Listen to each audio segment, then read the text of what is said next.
Hello, everyone, and welcome to the Cape Town Marathon podcast. I am Jamie Hattingh, and I'm joined today by Coach Ntutu Letseka, and we are running coaches at coachparry.com. The Cape Town Marathon podcast is not only something new for you, it is also new for us. This is our first time doing it after we have had quite some success with the Comrades Marathon podcast, but also the two Oceans Ultra and Half Marathon podcasts, also available here on YouTube. So, the Cape Town Marathon podcast, there's lots of excitement around the race coming up, as there always is, but also as of recent, it is in the running to become one of Africa's, or one of the world majors, but also Africa's first major, which is something very exciting in the running world. And it is, of course, South Africa's biggest marathon. So today we are currently 14 weeks out from race date. We are looking to podcast every Sunday up until race date. And we are essentially here to guide you through your training and preparation for race day, almost hold your hand through that process, whether you are aiming to do your first marathon or maybe you are very experienced in the marathon distance, maybe even experienced at Cape Town Marathon, and you're looking to smash out a PB. So, some background into the two of us. And Tutu, he is a experienced runner himself. He is also a coach at coachparry.com.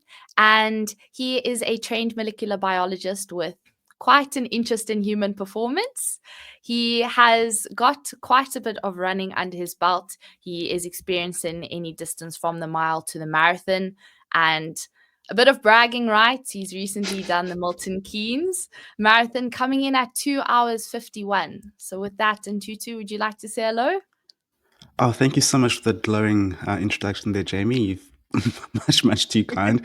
I look forward to joining you on this podcast. As you said, Cape Town Marathon is a very exciting race. It's the biggest marathon in South Africa. And we're, of course, all waiting with bated breath to hear that when it becomes the next marathon major and Africa's first. And I really look forward to chatting with you these next 14 weeks and helping runners, as you said, go out there and give their best, smash PBs, finish their first marathon. I mean, I've just come off a marathon training plan myself, and marathon training is very challenging, but very exciting and super rewarding. And I hope Mm, that everyone here can get something out of it. for sure. And on that, I myself am Jamie Hutton, also coach at coachparry.com. And I do not have any marathon running experience. And so I will be asking some questions through the series. I will be hosting. And with that, we hope to answer some questions, not only for the experienced runners, but also for those maybe running their first marathon. So, with that, I'm going to get straight into it. What I'm going to start with in Tutu is if someone has sort of had the Cape Town Marathon on their calendar, they may be thinking of entering or they have maybe already entered. When does official marathon training begin? So, from a training perspective, just to give you some background, training is hard on the body. It's a very hard thing to do, and you can't hold peak training. So, like, this is the big training you're doing, the specific training for your race. You can't hold peak training for more than 2 to 3 months. So, for us, we work on 12-week plans. So, ideally, we want you ready to start training 3 months out from the race. So that's in 2 weeks' time. So we're on this journey for 14 weeks. So 12 weeks Yes. out, you've got to be ready to then, that's your week one. That's when we say we start counting down, week 12, 11, and so on towards race day. Some Mm, people do have longer training plans. You might see 16-week plans, 18-week plans. But if you look at how those plans are structured, that initial 6 to 8 weeks is often just building a base. So yes. it's particularly for people who haven't run marathons before or people who are Mm, beginner runners. You want to get them up to the level that they need to start doing the hard work for marathon training, because we make some assumptions about what you can do at like 12 weeks out, that you've got to be able to hit certain milestones.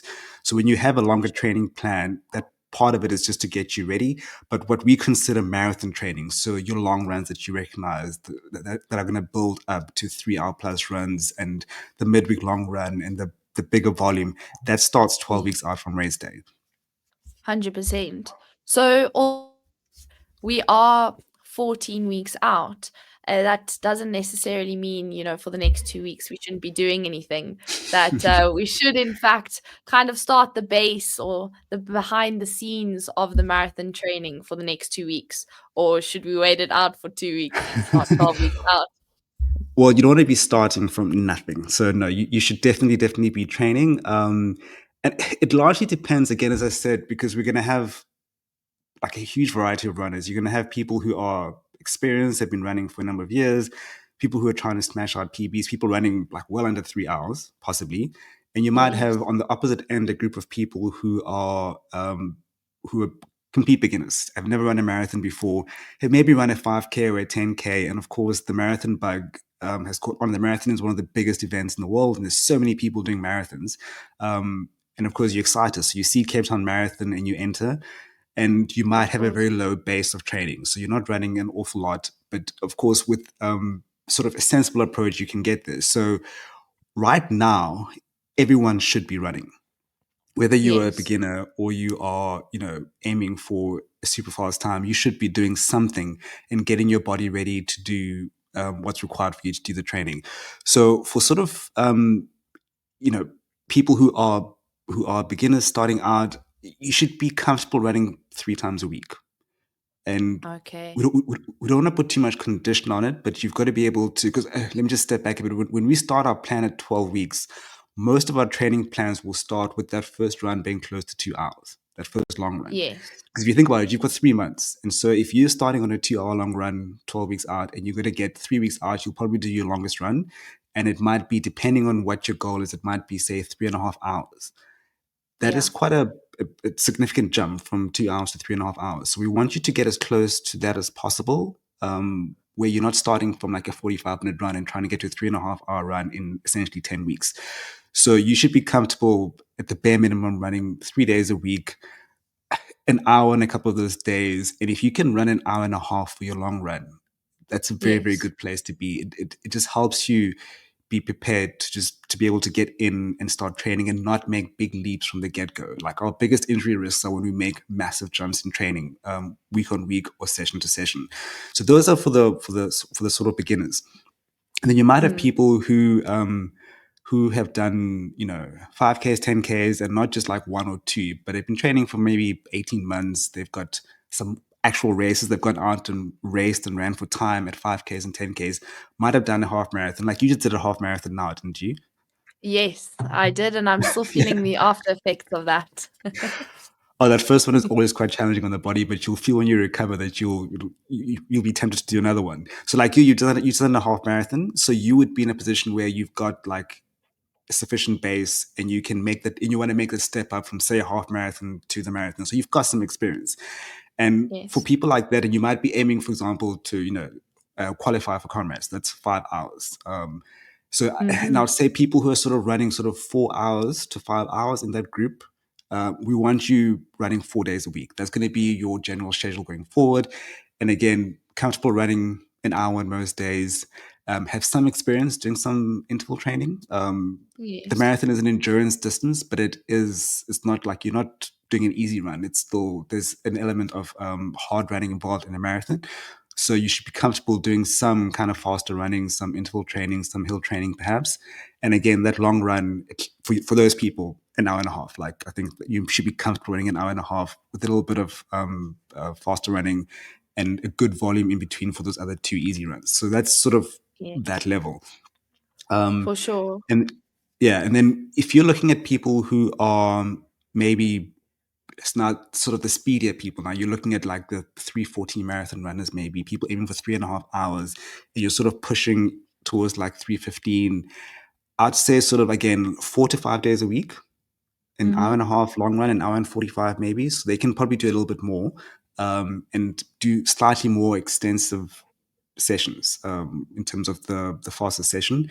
And Yeah. for most people, we'll be doing one speed session a week. There's never any need to do more than that for a lot of people. We'll be working more on the endurance side of things, but 4 to 5 days a week. The 5 days a week is probably more closer to sort of like if you're doing 3 hour 15, maybe around there. If you're doing Okay. 3:45 to 4 hours, maybe still about 4 days a week. That's kind of where we're at. And then we have the speedsters, the the guys who are doing sub 3 hours, and I want to get an A seating for comrades. Might be Yes. looking, and to get really really fast times. Those runners want to be able to run 5 or 6 days a week, and they're probably doing a longer run, midweek long run, probably doing regular time trials or tempo runs, and again, we'll be doing like interval training. Um, at a good pace, and we'll probably be touching on 2 hours. So that's kind of like, and that's your entry point. Like and this work is stuff that hopefully you've been working on. I know winter, it's summer here. I'm in the Northern Hemisphere in the UK. It's summer. In South Africa, it's winter. Those polar opposite conditions are very challenging. The heat is tough to run in, but I don't think the cold is any easier personally. I No, struggled training through the UK winter in January, prepping for the marathon. It's not great either. But no. hopefully, even with those slightly extreme conditions, you have been doing a little bit of work, and you're not hammering training at this point, but you are consistent. You are building, and you're getting the right kind of mix of training, and then you are also doing strength training.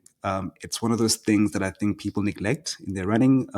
We are runners, so we want to run all the time, but we need to do all of that other work to support our body. And a strong body is a body that is injury resistant, that performs better, that can handle the training that we're going to throw at it. So that's kind of like, those are the sort of broad ranges that we want. Fundamentals. Yeah, yeah. Yes, for sure. And I mean, myself, as I would say, I think your marathon time might be closer to my half marathon time. So, for those looking to do their sort of first marathon and, are maybe starting their marathon training for the first time, what will their training look like? Is it reasonable to do 3 runs a week? I know that's quite sort of reasonable for someone that's maybe working full time, etc., and then still building strength training into that. Will you still be able to cross that finish line? I mean, yeah. So for people who are sort of at that beginner level, what we are essentially trying to Mm, do is, over the 12 weeks, we're going to build you up. And so if you're a finisher, I wouldn't go for goal time. We'll talk about goals just now. So I don't want to yes. jump too far ahead, but we're not trying to, give you, your goal is to get to the end of the line. So over the course of time, we're going to build your ability to run longer. So it's really about extension. We're going to be starting you off at the level that you're at. And then just as we go through the weeks, try and just build your ability, because the long run is really the thing that's going to limit, or the distance is going to limit most people before we start worrying about how fast you're running. So we need to make Yes. sure that you can handle the distance with it. That we can say to you, you can go out there, and you might use a run walk strategy, or different ways. There's different ways around it. And you know, Cape Town has a cutoff of 6.5 hours. So it's a bit more Mm-hmm. generous than most other marathons in South Africa, where obviously with people qualifying for comrades, it's usually about 5 hours or 5.5.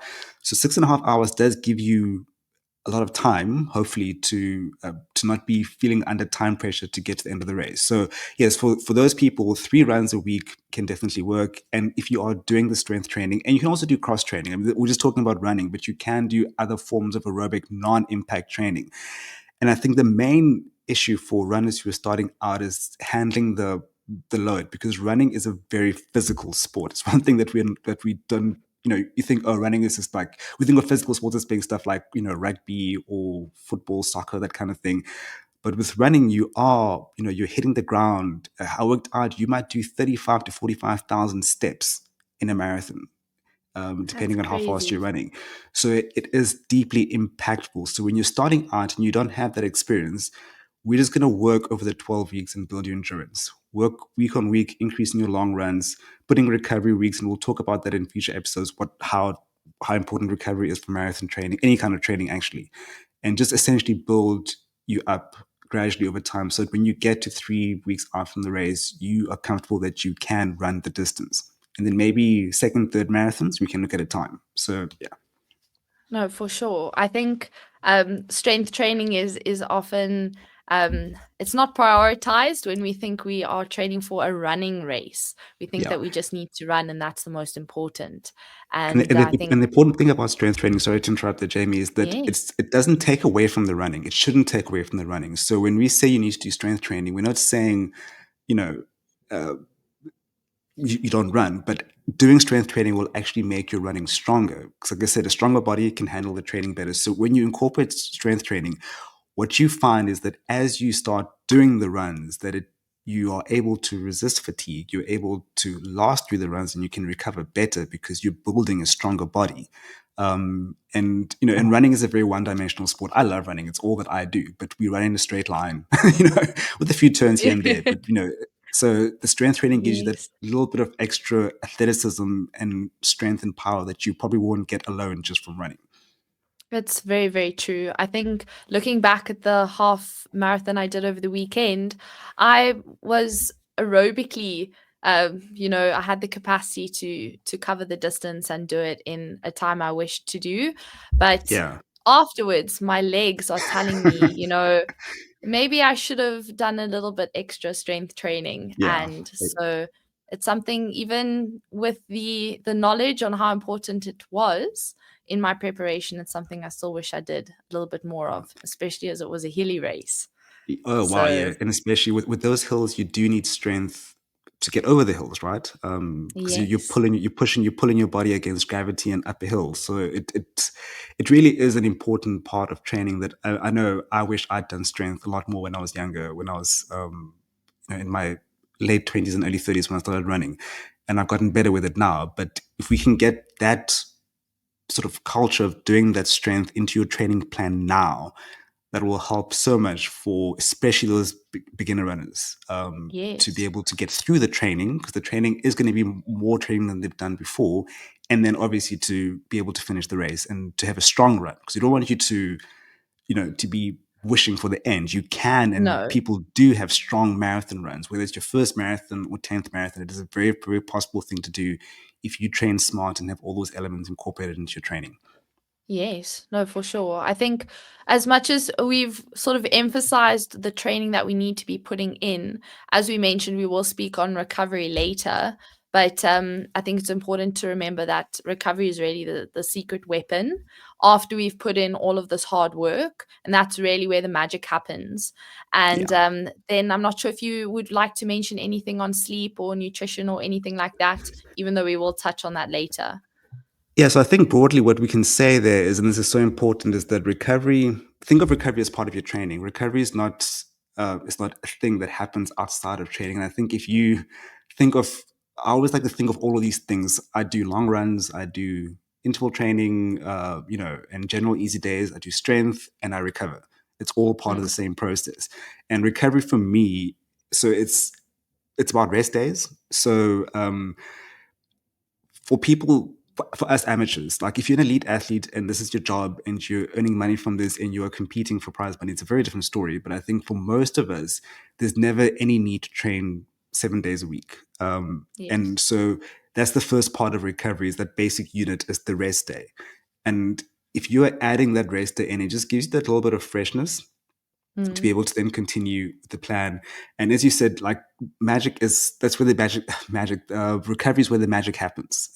yes. Because your body doesn't get better during training. Training actually breaks the body down. And you felt when you ran your race, your muscles are sore. When you do a hard session, your muscles are sore. When you do a long run, you deplete muscle glycogen, you break down muscle. Yes. And if you just keep training through that, your body is never adapting or getting stronger. So in your recovery and rest days is actually when your body, so I'm a molecular biologist, all of the pathways that get triggered for muscle repair and for replenishing glycogen, all of that happens when your body is at rest.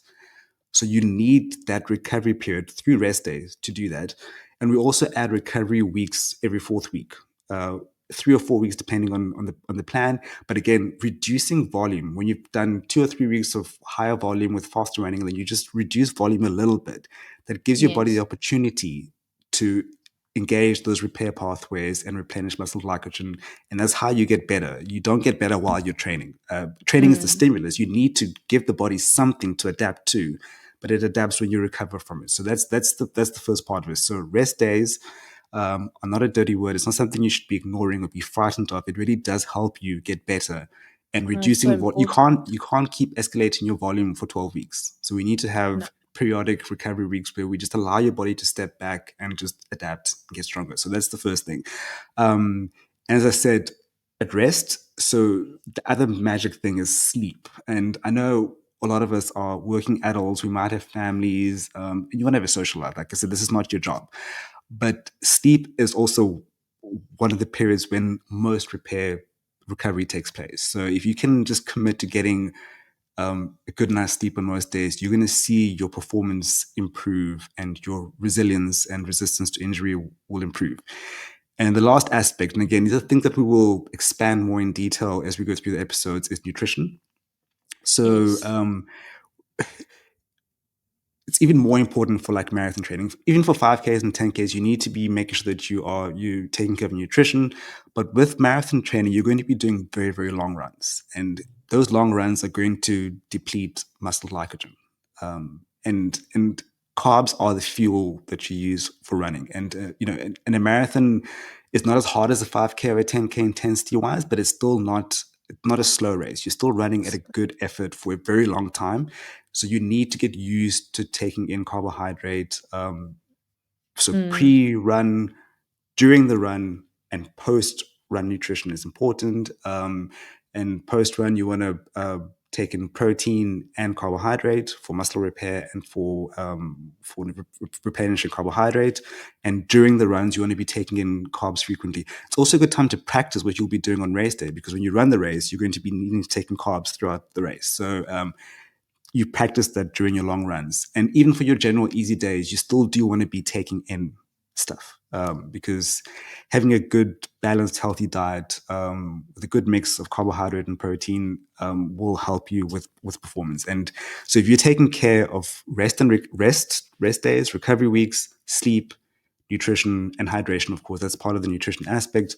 All of that will take care of that part of it. It's a very, very, very key part of training. The last thing we want is for you to get to race day and you are tired and you are sore and you are feeling uncomfortable. And this is one of those things, along with strength, and then of course the running itself, that will help you get to race day and be prepared. 100%. I think there's, as much as there are 14 weeks, some might say that that's hardly any time, but we do have time to not only, practice your training, your running and your strength, but we also have time to practice your nutrition strategies. Maybe your sleep currently doesn't look so good, and you might need to put some things in place to practice your sleep hygiene, like maybe not looking at your phone for the hour before you go to sleep, Guilty etc. as And I charged. know 100% me too. I know what I should be doing, but we've got 14 weeks to start practicing these things. So they Yeah, might not look perfect right now, but there is time. yeah. Especially if your official marathon training is 12 weeks. So now that we have the race in mind, and how do we start? I mean, whether it's your first marathon, I think it's the toughest, but if you're experienced, how do you start thinking about a goal? What am I working towards? Yes, I have to complete the distance, but sort of what time am I looking to complete Cape Town Marathon in? So this is a very, very key part of the preparation process. And I think, I don't want to sort of speak negatively, but I think where things do go wrong a bit is that we shoot for the stars, and that's good. You should have big, ambitious goals, but I think often we need to be realistic about what we're capable of doing. And the Mm-hmm. things, there are ways to get there, to say this is where I am now, and you've got 12 weeks, 14 weeks, 13 weeks, 12 weeks. Where can you realistically be at the end of that period, and what you're going to be able to do? Yes. Because the goal that you set now is going to inform how you approach your training. So how much you're going to do, how many days a week you can run. It's going to inform the paces that you train at. And that's very, very important, that you're training at the correct intensities, because people running too fast on easy days, and then not running hard enough on their speed interval days, for example, that's often a big issue. And of course, it'll inform your race day strategy, your pacing strategy. Again, that's something that we will touch on as we get closer to the race. And those are important things: training at the correct intensity and racing at the correct target time. So we need to. So for finishers, we probably won't have much information. And then the idea is that you want to finish the run comfortably. So we don't set your goal, no time pressure. You've got up to 6.5 hours and you can just go out there and enjoy the day as good as you can. So what I'll do is I'll talk through just sort of some time goals and to give you an idea of sort of where you need to be. So what we do is we'll use your previous race time. So hopefully most people will have done a 5K and there's park runs. So 5K is nice and easy because you can go out and do a park run. You can do a solo 5K time trial. It's still hard, but it's not like, I wouldn't do 10Ks on my own. Just, No, that head out the sounds door and run like a hard hell. 10K. That is, yeah. So but you can do a park run, or you can do just measure 5K route and go out and run it. And 10Ks are readily available. And I think a lot of people have run 10Ks. And a half marathon can be a very, very good benchmark. And of course, the closer the distance is to the marathon, the more accurate it is to predict your marathon potential. But of course, the half is as you know, the half is a hard event on its own. So a lot of people might not have run a half marathon. That's fine. We can still work with 5Ks and 10Ks. But what we try and do then is try and use your 5K, 10K, half marathon times to then give you an idea of what you can potentially run for a marathon. And the good thing is, because running is a sport that's been happening for a while, we understand the relationship between the different race distances. We know if you run a 5K at this time, this is what you can run for a 10K, a half, and potentially a marathon. And now it doesn't mean that if I say, if you run 30 minutes for a 5K, this is what it's equivalent to. I'm not saying you can go out tomorrow and go out and run that marathon time. What I'm saying is this is your potential. And if you now go Mm. through the training process for the marathon, this is what you can potentially run. So you can take that potential target and actually it becomes your thing that you can do on race day. So if you're aiming for say 5 hours, and that's sort of like for comrades and to oceans, that's the qualifying mark, and it's also just a really good time target for people who are starting out and haven't, maybe it's their first marathon, or you've taken a break and you want to come back. So for that, we're looking at a 5K time of around 30 minutes. So Mm-hmm. you need to be able to run a 5K at 6 minutes a K, essentially. For a 10K, around 63 minutes. And for the half marathon, if you've done halves, sort of like 221, 222, around there.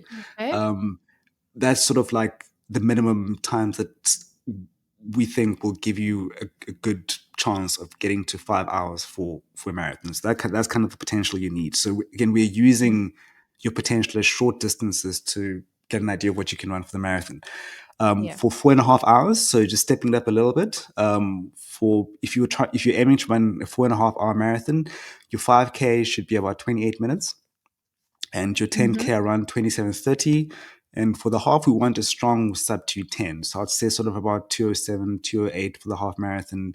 That gives you that's good potential to be able to get up to 4.5 hours for a marathon on race day with 12 weeks of training.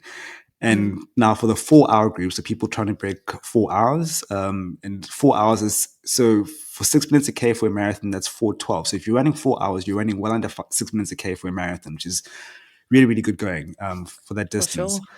So for those runners, we want around 24:40 or so for a 5K. You'll see I'm getting a little bit more specific now with the times, but Yes. that's as we get closer, it makes more sense to do it that way.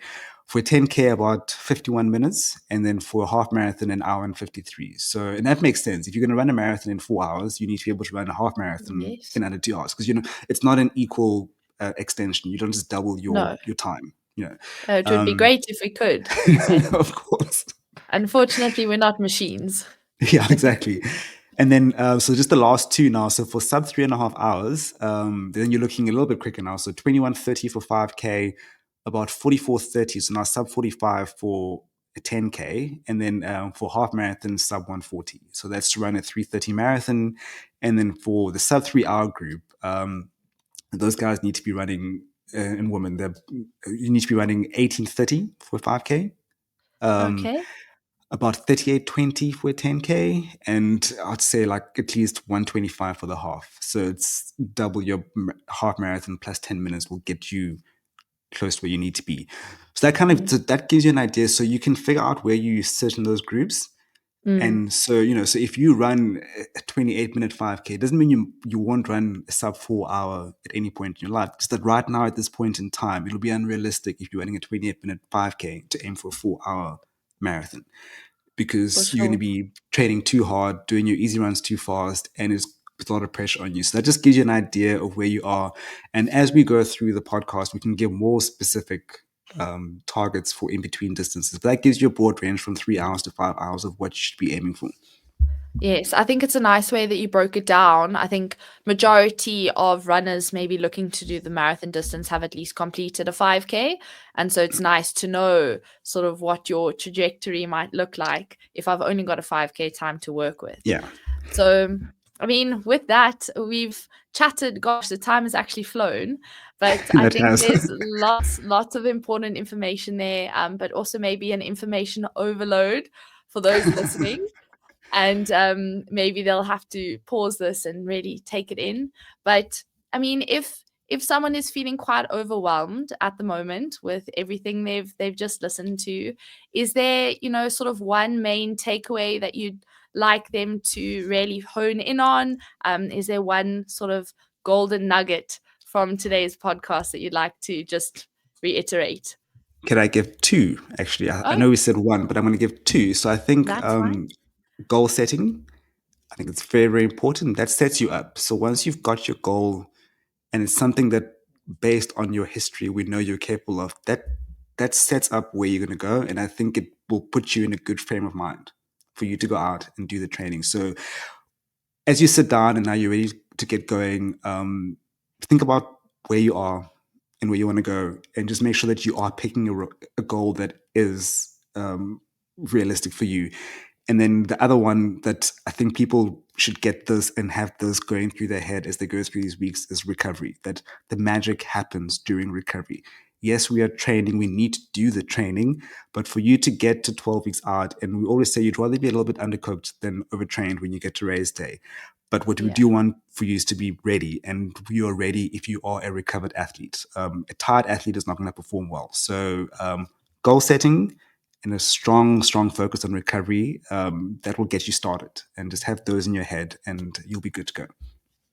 Well, that is that. Those are golden nuggets from Ntutu today.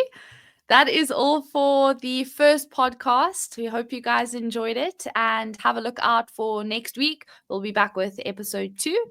And that is that. Thank you so much, Coach Ntutu Letseka.